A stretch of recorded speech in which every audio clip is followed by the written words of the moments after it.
Hello everyone, this is Quinn. My pronouns are they, them, and welcome to my channel, Lucid Moons. I am so excited to be back, y'all. It has been a minute since I've made any videos for you. Wow, life has been so busy. It's been just an absolute whirlwind since the holidays.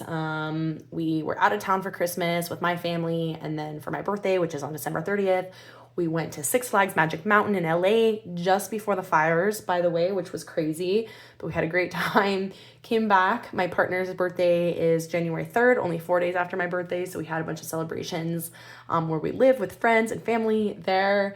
And then of course back to work, and y'all know how it is in the new year. Like, our bodies want to rest and hibernate, but everyone is like, go, go, go, like at work and stuff. So it was just a crazy couple of months. And then the biggest thing, well, the two biggest things is that we moved into a new place. We had the opportunity to get out of our lease a little bit early, and we took advantage of that, and we found a super cute place. We upgraded to more space and better amenities, and now we have an office space where I'm in right now, and I have a little bit more natural lighting in here and just a better setup for my partner to work, because they work from home, and for both of us to have like a hobby room. So I have all my tarot decks in here in one place, and it's amazing. So I'm really grateful for that move. We're still not fully set up in the new place, but we have most everything unpacked. We just still need to decorate and put up the books and the knickknacks and all that kind of good stuff. And then the other really big life update is my partner last week, right after we moved, had her top surgery, which is huge, but also just like a really big deal. And so I've been home the past few days caring for her, and yeah, it's been a whirlwind. It's been a lot. But I'm really excited to be here with you today to share a VR to Simply Han. Definitely go check out their channel because it's super cool. They make really, really sweet, calming, and really resourceful and helpful and enlightening videos. So if you're not subscribed to them, definitely go check them out. I will link their channel and the original video for you to view down below. But this is the loveliest decks hashtag, which definitely was a Valentine's Day theme tag, and it's definitely March, but that's all good. I think that we can celebrate love at any time, and springtime is definitely a very romantic and a very lovely time of year, so I'm still gonna go with it. So thank you to Han for tagging me, and let's jump right in. The first prompt is the Heartthrob Deck. So which deck swept me off my feet at first sight? And I mean, to be honest, like all of them, like a lot of them have. The real question is like, which deck hasn't done that for me in my collection? But if I had to choose one, I would probably go with the absolutely stunning Children of Litha Tarot by Zia Hunt. I've had this deck in my collection for several years now. It was one of the earlier ones that I acquired in my tarot journey.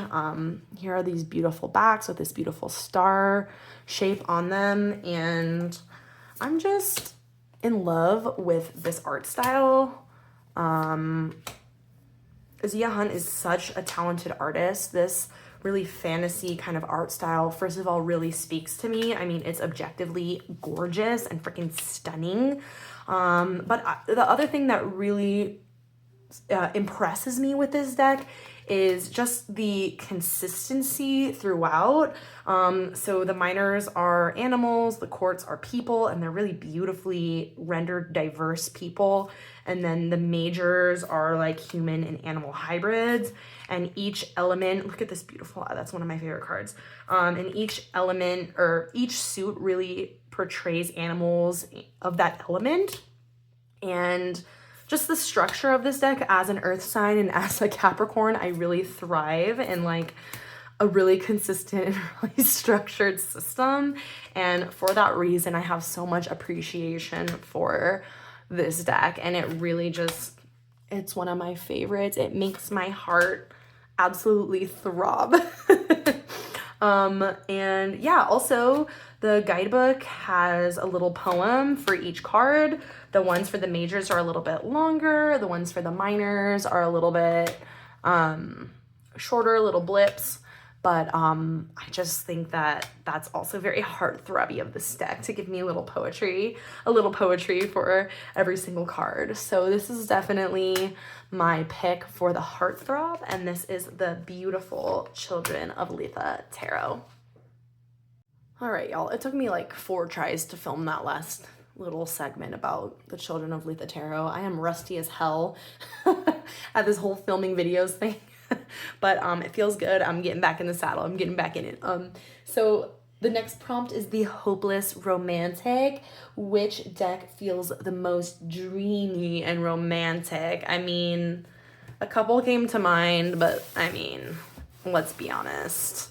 Love Oracle of Eden is like quintessential dreamy and romantic. I mean, oh, sorry, I keep knocking the freaking camera stand with my limbs.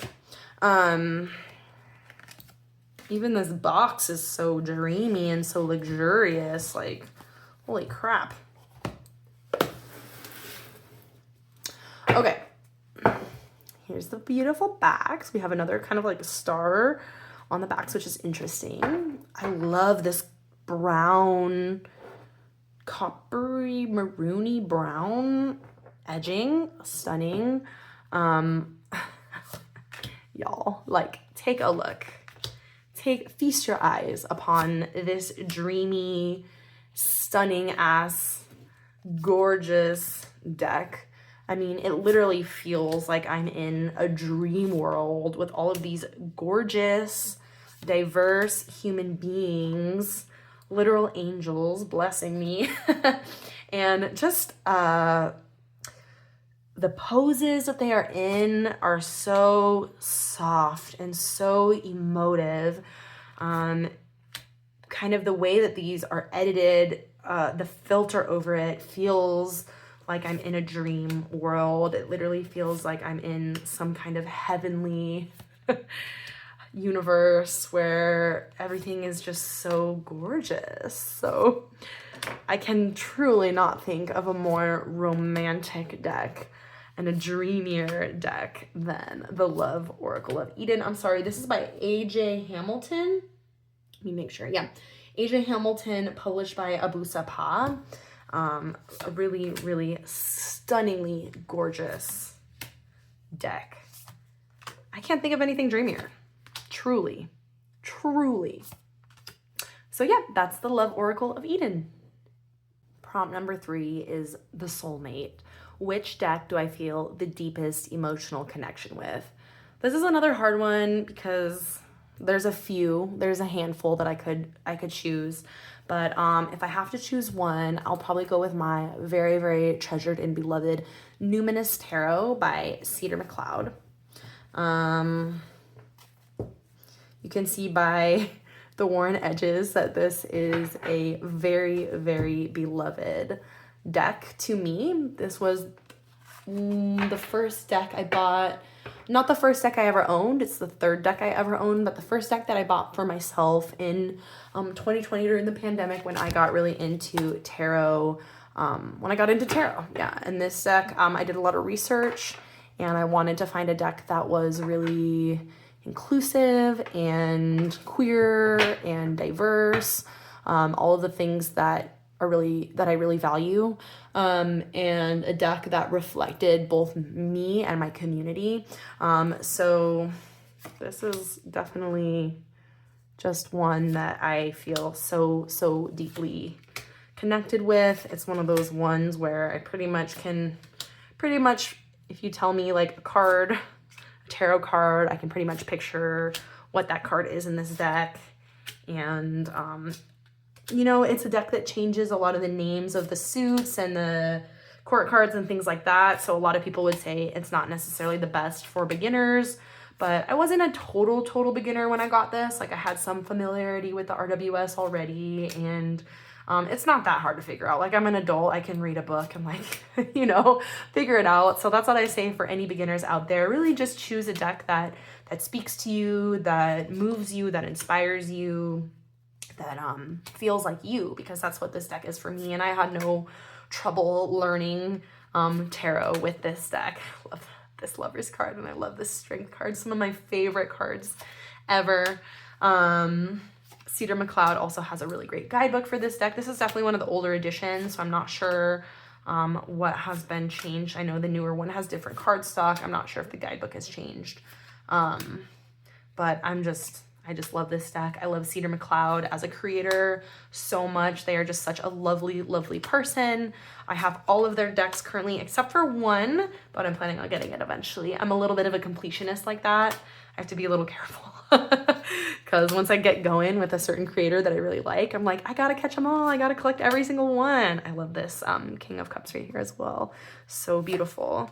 So yeah, this deck just makes my heart feel so full and so happy, and I feel incredibly connected to it emotionally, spiritually. Yeah, it's one of my favorites of all time. So this is the Numinous Tarot by Cedar McLeod. Number 4 is self-love. So which deck helps me reconnect to myself and helps me practice self-care. I have just the absolute perfect deck for this, but before I show it to you, I just really think that remembering to include, I really like that Han included self-love in the Valentine's Day prompt, because I think that a lot of us, you know, especially if you're single and things like that, or if you've been through trials and tribulations in love, sometimes Valentine's Day feels like super icky. But Valentine's Day or any day really is a good time to focus on self-love. And I think it's honestly like probably one of the most important types of love, and one that often gets forgotten about and neglected a lot. And it's something that's really, really hard. Self-love and self-care is really fucking hard for me and a lot of other people out there I know. So I'm just really glad that this prompt was included, because I think intentionally working on self-love and in self-care is so, so important. So I really have the perfect deck for this, which is the Align Heart Affirmation Deck by Kimberly San. Love this deck so much. I mean, to be fair, I have not really used it a whole lot yet. The little extra cards in the guidebook aside, it's a little tiny guy. Look at these beautiful backs. This is the newer edition, 2nd edition, I believe, that has a little bit darker text. I love this amazing gilding here. Let's see, I might need to zoom in a little bit on this one so you guys can actually see the cards. So this is actually the only affirmation deck that I own. These affirmations are really, really beautiful. I'm not normally like a super affirmation-y kind of person, to be honest with you. Hence why I don't really own a lot of affirmation decks. But when I heard about this one, and I read what some of these say, I just got really, really into it. Like this one says, I treat myself with the love and respect I wish to receive from others. Boom, for self-love. And then there's a little holographic clear heart that you can like put your finger on when you pull a card, and it's to like download that message for yourself or to like integrate it into your heart or into your day. So it's just really, really sweet. It's really beautiful. There's different the different cards represent different suits. I think some of the suits are a little spicier, like these ones is kind of like periwinkle bluish purple. These ones are a little bit spicier, I would say, than some of the ones. Like these salmon colored ones are very simplistic but still really great. So I mean, you could work with this deck by like separating them out and like choosing which one you want, but they're all just so lovely. And like I said, I haven't actually worked with this deck a whole lot. But it's one that I am going to bring out in my monthly practice to kind of pair with others. But at the same time, this is also one that I kind of want to keep on hand just to have year round, because I feel like, yes, this definitely gives a very like certain Valentine's Day vibe, or maybe like a springtime kind of vibe. But these messages would be useful for me to have throughout the entire year. So I'm just really grateful for this deck. I really do see it as an opportunity for me to work on my self-love and self-care, and they're just so cute. I love it so much. So that is the Align Heart Oracle, and that is my self-love deck. All right, next up is the Power Couple Combo, my favorite tarot and oracle pairing, and why. So if y'all know me, you know I'm a little pairing princess. I love my pairs. I love to pair my decks. I love to pair tarot and oracle. Usually, sometimes tarot and tarot, but usually tarot and oracle. That's kind of my thing because it's just so much fun. And it's a great way for me to play with my decks and get them out and use them. Is playing with pairs. I just absolutely love it. I'm obsessed with it. But if you were to ask me to pick like one favorite, I start to get really anxious and I start to freak out. So I just chose one that I've already used. I used this in the beginning of the year in January. A pairing that really worked well for me. Is this my favorite of all time? I don't know, probably not. I don't think I could really even pick a favorite of all time, but it's just the one that came to mind because I was starting to freak out and be like, I don't know what to do.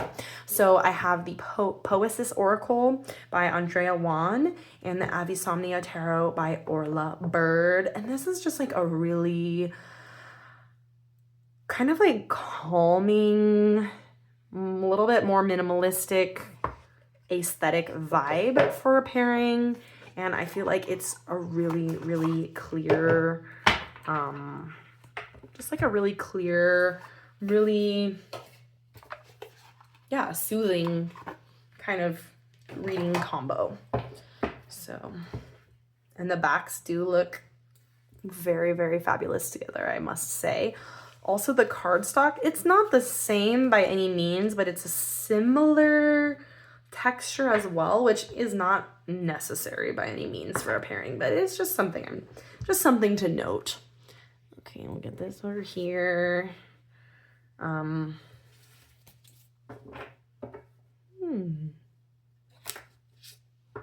actually really love the cardstock on this Avisomnia Tarot. It's one of my favorites, actually. Beautiful matte. Okay, so just feast your eyes on that. That's just so beautiful. I feel like my blood pressure is lowering just looking at this imagery next to each other. It looks so good. I also think the Poesis would look even better with Orla Bird's newest deck, which is the Rosa Obscura Tarot, which I do not have, but it's definitely on my list. I love this repetition of imagery with these leaves and these vines everywhere and the flowers. Five of Wands, Give, and the High Priestess. Beautiful.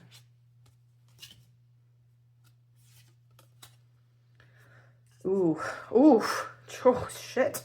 The Lover's Wound and Three of Swords. Holy shit. That's some good stuff right there. There's a lot to sink your teeth into with that one for sure. Courage, Two of Pentacles, and Six of Wands. Super cool. As you can see, the Avisomnia Tarot is definitely more of a minimalistic kind of pippy deck. But I just find the colors so beautiful. Page of Swords, expand the world. Wow. Beautiful. Oh my God, I could literally do this all day. Just look at this. Look at this pair together. It's so stunning. The Sun, Practice, and Four of Pentacles.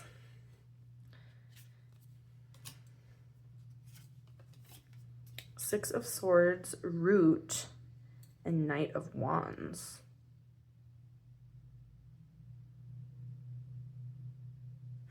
Okay.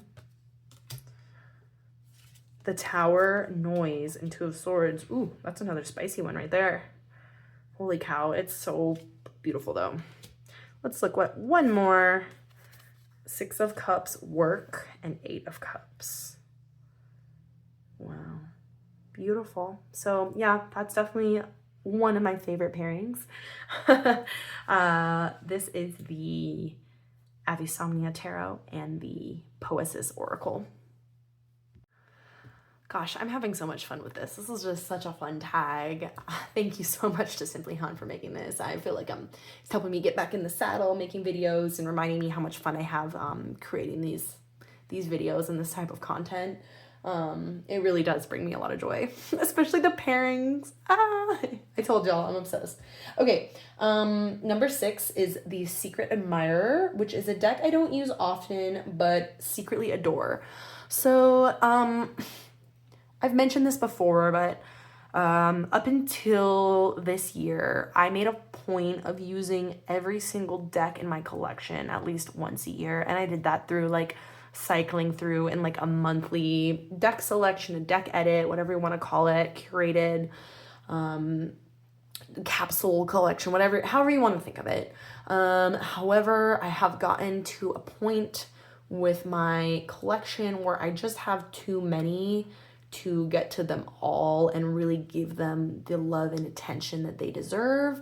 And that was like really hard for me at first. I was like, do I need to declutter a bunch of decks like so I can get to all of them? And I have decluttered, numerous decks over the past, honestly, since I started. I've never had an issue decluttering decks that don't work for me.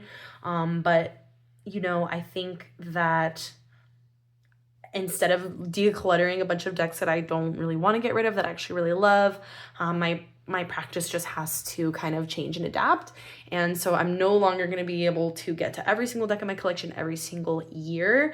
I'm still doing a monthly deck edit with like a seasonal vibe, a capsule collection, whatever you want to call it, but I'm paring it down a bit. And instead of like 16 decks on my desk for the month, I'm working like more around like 10 to 12 or something, which is more reasonable for me. And but it does mean some decks are going to be left out. However, for this prompt in particular, I did decide to go with the Dark Goddess Tarot. I can't think of the name of the creator. Oh, keep bumping, sorry. I will put it in the description box below. This is the mass market version. This is a deck that I had used for, it's also pretty well loved. You can tell by these edges, these corners. This is a deck that I use for a monthly practice for, a few years. I've had this deck for a few years at this point. Also, it has like a star on the background too. I keep seeing like a lot of my decks that I'm showing today have like just like a circle or a star or some kind of pattern. I don't know, it's just really interesting. Something I've just noticed. So what I would do is like once a month, for a while I was trying to do it on like the new moon or whatever. I would pull one of these goddess cards for myself, and my partner would sometimes pull one too, and that was a really fun little practice. But it's one I just kind of fell out of sorry, I should probably be showing the cards. Like I said, I'm rusty, y'all. It's a practice that I kind of just fell out of like last year. I would say towards the middle / end of 2024. I kind of stopped using this deck for a monthly practice. It's kind of a deck that, it's not a deck I would just pull out and do like a tarot reading with and you use a spread. It's really one that it's almost more like an oracle deck for me, where I would just want to pull one card at a time, whether that's like per week, per month, per year, whatever. And there was actually a point where I almost decluttered this deck. I actually did take it to my local Bookman's, which for those of you who don't know, is kind of like a buy, sell, trade store that we have here in Arizona. I love Bookman's. And they actually didn't, probably because it didn't have a box, I just have it in like a little bag. They didn't purchase it. And I was like, well, maybe I'll try to sell it again, or maybe I'll give it away or whatever. And I kind of just put it in like my purgatory area for a while. But then I came to the realization that I actually really, really adore this deck. And it's been with me a long time. It's really special. And even though I'm in a period right now where I'm not really, I don't really know where it's going to fit into my practice right now, I really enjoy it. And I feel like it really did bring something special and something unique to me in my tarot journey. And for that reason, I'm going to hang on to it. The art style is kind of one of those ones that it's not my normal vibe. But over time, it's really grown on me. And I have a lot of appreciation for the way that this creator has depicted so many multicultural goddesses, has researched them, has written about them in the guidebook. You know, a lot of these goddess decks are going to be kind of inherently a little bit, I don't want to say problematic, but I mean, there's no way you can truly give the full picture, like paint a full picture of 78 different goddesses from different cultures around the world. Like, first of all, the creator's not from every single one of those cultures. Obviously, no one is. So, I mean, but I do think that this is one that was done with a lot of care and a lot of respect. And in terms of the goddess decks out there, I mean, this is, to be fair, like my only like true goddess deck that I own. But I really appreciate this one, and I think that it is really beautiful and really special. And the fact that it focuses on kind of like dark goddesses that are a little bit darker, that or were kind of seen as like bad or evil, or you know, whatever, and it puts this really empowering spin on it. That's something I really jive with and I'm really, really into. So for that reason, I'm keeping this one around. I think it's really special and really beautiful, and I really actually do adore it. So this is my secret admirer deck, the Dark Goddess Tarot. Prompt number 7 is the Forever Love deck. If I could only keep one deck, which would it be? And this is a really fucked up and evil question, Han. Like, oh, why'd you gotta do me like this? This is like killing me, because how can I just choose one? Like, there's many people that are like, yeah, I just need one deck in my life, and I have mad respect for those people, because I am someone that likes to have a plethora of decks. It brings me so much joy, and it makes me really happy. I do have to kind of like check myself, because I don't have unlimited space to own like 5,000 tarot and oracle decks. So that's something I have to check myself with, but I just love collecting. I love having a wide selection. I love art. I love just owning. It feels like having like all of these little museums like of art in a box. It's like happiness and beauty in a box. Like, I just love it so much. So if I had to choose one, I almost went, if it wasn't the Numinous, I already showed Numinous, so that one, you know, okay, I won't do that one, but that would definitely be a contender. Next World would also be a contender, but I feel like I've shown that one like so much lately that I wanted to try to use like a few decks that I haven't shown quite as much in this video. But obviously, if I'm gonna keep only one deck, it's gonna be one of my favorites. So the next one I went to was a hard choice. I also thought about the Lubanco, because that's another one of my favorites, like a soul deck for me, but the winner for this tag is the beautiful, the stunning, the amazing Sasso Repito Tarot by Stasia Burnton. And my thinking when selecting this, if I could only keep one deck, is because this is a very, very practical deck. It's a very reliable deck. It's an amazing reader, and it's an easy reader for me as well, which I think is important. I just love these backs. So beautiful. I'm not currently reading for others. I pretty much am just exclusively reading for myself right now. I have read for others and have done client readings and stuff. I've dabbled a little bit in the past, and sometimes I do read for friends and family. Like, I've used this deck to read for my mom when she was having like issues with a friend, and it was so spot on, that reading. It was like so accurate. Of course, my mom didn't listen. And she went back to that friend, even though they were literally psychotic. And then, you know, later on she came to me and she was like, that reading you did for me, it ended up being true. Like, I should have listened. And it's just like, yeah, this deck just gives such good readings. It's so beautiful. It's so loving. It's gentle, but it's firm, and it's gonna tell you what you need to hear, but it's gonna do it in a way that's just so loving and so understanding. But it's still gonna tell you some hard truths. Like, it's not a fluffy deck. It's a sweet deck. but it's not a fluffy deck by any means. Like, this deck will still read you for filth, but it's going to hold your hand while it's doing it. And it's just so good. So it's a deck I can use for myself. It's a deck I can use for others. It ticks a lot of my boxes. It has an art style I really appreciate. It has diversity depicted. And it's one that just brings me a lot of joy. So I think that this is both a practical choice and a choice that makes my heart happy, you know? So this is the Soulmate Tarot. This is my forever love deck. The very last prompt in this tag is the love letter card. And so this is a card that feels like a love letter to myself or to someone else. And I decided to go with one from the Soulmate Tarot because honestly, that whole deck is like a love letter. But I decided to go with this absolutely stunning Nine of Cups card. Let me zoom in a little bit on this beauty. On the topic of self-love, I couldn't think of a more perfect and a more beautiful card to be a love letter to myself. I'm someone that struggles a lot with self-love, a lot with self-care.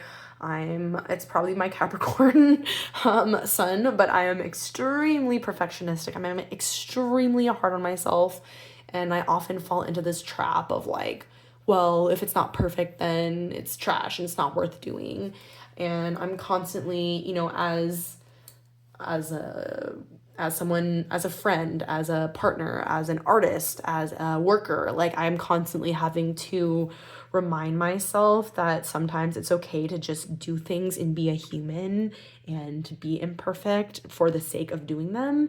And it doesn't make you a failure, it doesn't make you a bad person. And this card is just this person who is touching their body and loving on themselves, you know, and it just, I don't know, it brings like a tear to my eye to see someone just like accepting their body and loving themselves for exactly who they are, like bearing it all. And I'm getting teary-eyed just thinking about it because that's something I really struggle to do too. Like, you know, I see that perfectionism in the way that I talk about my own body, and I struggle a lot with body dysmorphia and all those things. And, you know, especially in the world right now, it's really a fucked up time to be alive in a lot of ways. There's a lot of forces that be out there that want us to think that we are not good enough and that we don't belong, especially, you know, queer people or, you know, any kind of person from a marginalized community. They want us to think, you know, that we don't belong and that we don't deserve to be here. And we don't deserve to be happy, and really finding that self-love and that self-acceptance, that radical self-acceptance is, I think, harder now than ever for so many reasons. So this card is just like a really, really beautiful reminder to love myself and to love my body, to accept myself as I am, and not expect perfection of myself all the time.